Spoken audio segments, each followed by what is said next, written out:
వస్తే ఖమ్మం జిల్లాలో సీఎం రేవంత్ రెడ్డి పర్యటించనున్నారు. పాలేరు ఖమ్మం నియోజకవర్గాల్లోని ముంపు ప్రాంతాల్లో సీఎం పర్యటించనున్నారు. వరదతో ఇబ్బందులు పడుతున్న వారిని సీఎం పరామర్శించనున్నారు. సీఎం రేవంత్ ఖమ్మంలోనే బస చేసే అవకాశం ఉంది. కూసుమంచిలో గల్లంతైన మృతుని కుటుంబాన్ని సీఎం పరామర్శించనున్నారు. మరోవైపు వర్షాలతో జరిగిన నష్టంపై నివేదికలు తయారు చేస్తున్నారు అధికారులు.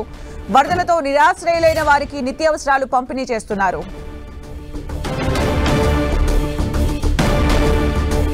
ఇక సీఎం పర్యటనకు సంబంధించి మరిన్ని అప్డేట్స్ మా ప్రతినిధి సైదులు అందిస్తారు. సైదులు, ఖమ్మంలో పరిస్థితి ఎలా ఉంది? సీఎం పర్యటనకు సంబంధించిన అప్డేట్స్ ఏంటి?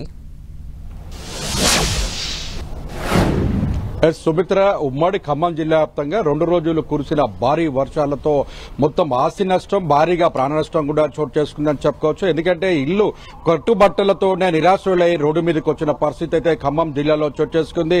ప్రధానంగా ఆస్తి నష్టంతో పాటు పంట నష్టంతో పాటు మొత్తం పూర్తిగా సర్వస్వం కోల్పోయి నిరాశ్రయులై రోడ్డు మీద నిలబడిన పరిస్థితి అయితే ఖమ్మం జిల్లాలో చోటు చేసుకుంది. దాదాపుగా ఇద్దరు కూడా గల్లంతైన పరిస్థితి. మరోపక్క కారపల్లి మండలానికి సంబంధించిన తండ్రి కూతుళ్లు కూడా గల్లంతై మృత్యువాత పడిన పరిస్థితి అయితే ఉంది. ఓవరాల్ గా చూసుకుంటే ఉమ్మడి ఖమ్మం జిల్లా వ్యాప్తంగా భారీ నష్టం చేసుకోవడంతో 3 మంత్రులు కూడా డిప్యూటీ సీఎం మల్లు భట్టి విక్రమార్క, మంత్రులుగా ఉన్న తుమ్మల నాగేశ్వరరావు, పొంగులేటి శ్రీనివాసరెడ్డి వారి నియోజకవర్గాలలో పర్యటిస్తూ ముప్పు ప్రాంతాలలో కూడా అందరికీ భరోసా కల్పిస్తూ వారి సహాయక చర్యల్లో కూడా నేరుగా పాల్గొన్న పరిస్థితి అయితే కనిపిస్తుంది. అయితే పూర్తిగా భారీ నష్టం చోటు చేసుకోవడంతో సీఎం రేవంత్ రెడ్డి మరికొద్ది గంటల్లోనే ఖమ్మం రానున్నారు. మరి ఇప్పటికే హైదరాబాద్ నుండి ఖమ్మం బయలుదేరిన రేవంత్ రెడ్డి మొదట పాలేరు నియోజకవర్గంలోని నాయకనగూడెం, కూసుమంచి మండలాల్లో పర్యటిస్తారు. గల్లంతైనటువంటి 2 కుటుంబ సభ్యులకు సంబంధించి వారిని పరామర్శించిన తర్వాత ముప్పు ప్రాంతాలుగా ఉన్న ప్రాంతాల్లో కూడా పూర్తి స్థాయిలో వారందరూ కూడా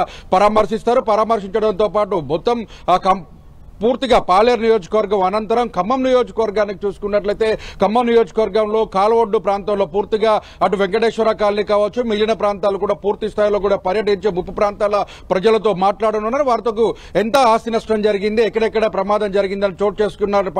ఫోటోస్ సంబంధించినటువంటి ఫోటో ఎగ్జిబిషన్ కూడా అధికారులు ఏర్పాటు చేయనున్నారు. భారీ నష్టానికి సంబంధించి అటు రోడ్లు, విద్యుత్తుకు సంబంధించి కావచ్చు, ఆస్తి నష్టానికి సంబంధించిన దాంట్లో కూడా అధికారులు ఇప్పటికే అంచనాలు వేస్తారు. ఇదే విషయంపై డిప్యూటీ సీఎం మల్లు భట్టి విక్రమార్కతో పాటు మంత్రులు తుమ్మల నాగేశ్వరరావు, పొంగులేటి శ్రీనివాసరెడ్డి 3 కూడా సమీక్ష సమావేశాన్ని కూడా ఏర్పాటు చేశారు. ఏర్పాటు చేయడంతో పాటు ఈ రోజు రాత్రి కూడా ఇక్కడే ఖమ్మంలోనే సీఎం రేవంత్ రెడ్డి బస్ చేసే అవకాశాలు కనిపిస్తున్నాయి. అయితే నిరాశ్రయులైనటువంటి పేదలకు 10 కేజీల బియ్యం, కందిపప్పు, ఉప్పు, పప్పుతో పాటు నిత్యావసర వస్తువులను అందజేయాలని ఇప్పటికే ఆదేశాలు జారీ చేయడంతో వారంతా కూడా 10 కేజీల బియ్యానికి సంబంధించినటువంటి ఏర్పాట్లు కూడా మొత్తం కూడా సిద్దం చేస్తున్నారు. దీనికి సంబంధించినటువంటి ఇప్పటికే మొత్తం ఎక్కడెక్కడ ఆస్తి నష్టానికి సంబంధించిన వివరాలు కూడా కలెక్టర్ పూర్తిగా నివేదికను కూడా తయారు చేస్తున్నారు. అటు ఆర్ఎండ్బి కావచ్చు, ఎన్ఎస్పీకి సంబంధించి కావచ్చు, పూర్తి స్థాయిలో ఇరిగేషన్ కి సంబంధించిన అంశాలు కావచ్చు, అదేవిధంగా అగ్రికల్చర్ కి సంబంధించిన నివేదికలు కూడా పూర్తిగా పొందుపరిచి మొత్తం ఎంత నష్టం జరిగిందో దానికి సంబంధించిన నష్టానికి సంబంధించినటువంటి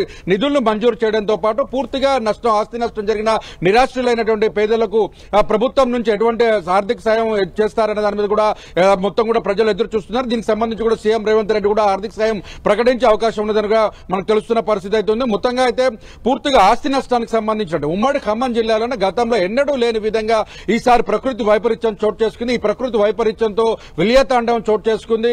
మనం చూడొచ్చు, గతంలో ఎన్నడూ లేని విధంగా అంటే ఎప్పుడు కూడా 30 ఏళ్ల చరిత్రలో ఏనాడు కూడా లేనటువంటి ప్రకృతి వైపరీత్యం చోటు చేసుకుంది. మున్నేరు కావచ్చు, అటు పాలేరు లెఫ్ట్ కెనాల్కు మొత్తం గండిపడ్డం కావచ్చు, ఏదైనా సరే ఏ వాగు చూసినా ఏ ప్రాంతానికి వెళ్ళినా రోడ్లు, బ్రిడ్జిలు కొట్టుకుపోయి అనుసంధానం లేకుండా మొత్తం పూర్తి స్థాయిలో రాకపోకలు నిలిచిపోయిన పరిస్థితి ఉంది. ఏజెన్సీ ప్రాంతాలు, భద్రాచలంలో ఏజెన్సీ ప్రాంతం కూడా అదే స్థాయిలో కూడా ఎవరికి కూడా సంబంధం లేకుండా పూర్తిగా విద్యుత్ లేకుండా చీకట్లోనే మగ్గుతున్న పరిస్థితి అయితే కనిపిస్తుంది. ఓవరాల్ గా చూసుకుంటే మాత్రం దీనికి సంబంధించిన నివేదికలను మాత్రం అధికారులు తయారు చేస్తున్నారు.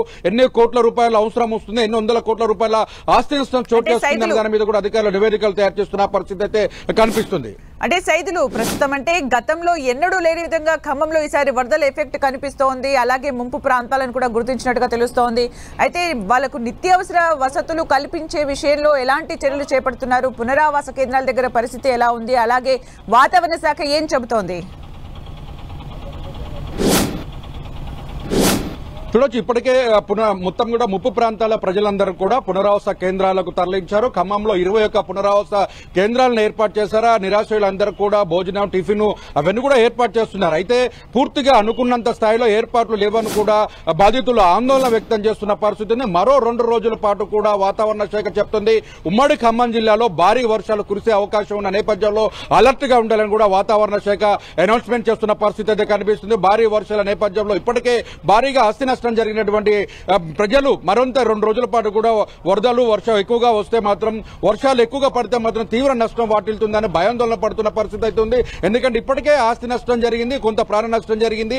ఇప్పుడు కొద్ది గొప్ప ఉన్నటువంటి వారంతా కూడా నిరాశ్రయులైనటువంటి వారందరితో పాటు మిగిలిన వారు కూడా నిరాశ్రయులు అయ్యే అవకాశాలు ఉన్నాయని కూడా అధికారులు అంచనా వేస్తున్న పరిస్థితి. మరో 2 రోజుల పాటు వర్షాలు కురిస్తే మాత్రం ఖమ్మం విలియాతండాన్ని చూడాల్సిన పరిస్థితి, కన్నీటి వెధను ఖమ్మం చూడాల్సిన పరిస్థితి వచ్చే అవకాశం ఉందని కూడా అధికారులు అంచనా వేస్తున్న పరిస్థితి. ఇప్పటికే 3 మంత్రులు కూడా ఆ ప్రాంతాలు ఎక్కడెక్కడ ఆస్తి నష్టం జరిగిందో ఆస్తి నష్టాలు అదేవిధంగా ముప్పు ప్రాంతాల్లో పర్యటిస్తూ వారందరూ కూడా భరోసా కల్పిస్తున్న పరిస్థితి అయితే కనిపిస్తుంది. ఇదే పరిస్థితుల్లో కూడా ప్రతిపక్ష పార్టీకి సంబంధించినటువంటి బీఆర్ఎస్ పార్టీకి సంబంధించిన మాజీ మంత్రి పువ్వాడ అజయ్ కుమార్ అదేవిధంగా ఎంపీ వద్దిరాజు రవిచంద్ర కూడా ముప్పు ప్రాంతాల్లో పర్యటిస్తూ అటు ప్రభుత్వం పైన విమర్శలు కురిపిస్తున్న పరిస్థితి అయితే కనిపిస్తుంది. దీనికి ప్రతిపక్ష పార్టీలు చేస్తున్న విమర్శలపైన అధికార పార్టీ మంత్రివర్గం కూడా పూర్తిగా వారి కౌంటర్ ఇస్తున్న పరిస్థితి అయితే కనిపిస్తుంది. ప్రకృతి వైపరీత్యాలను రాజకీయ కోణంలో చూసేందుకు కూడా ఒకవైపు ప్రయత్నాలు కొనసాగిస్తున్నప్పటికీ కూడా ప్రజలు మాత్రం తీవ్ర ఇబ్బందులు ఎదుర్కొంటున్నారు. వారు తక్షణ సాయం చేసేందుకు అటు అధికార యంత్రాంగం ముందు కదలాలని కూడా వారు కోరుకుంటున్న పరిస్థితి అయితే ఉంది. Right, thank you Saidulu for the updates. మొత్తానికి ఖమ్మంలో గతంలో లేనంతగా వరద ప్రభావం కనిపిస్తోంది. అయితే ఇక రానున్న 2 రోజులు కూడా భారీ వర్షాలు కురుస్తాయని వాతావరణ శాఖ చెబుతున్న నేపథ్యంలో మంత్రులు అక్కడే ఉండి మినిట్ టు మినిట్ సమీక్షలు నిర్వహిస్తున్నారు. సీఎం రేవంత్ రెడ్డి కూడా పర్యటించనున్నారు. ఈ రోజు అక్కడే బస చేసే అవకాశం కనిపిస్తోంది.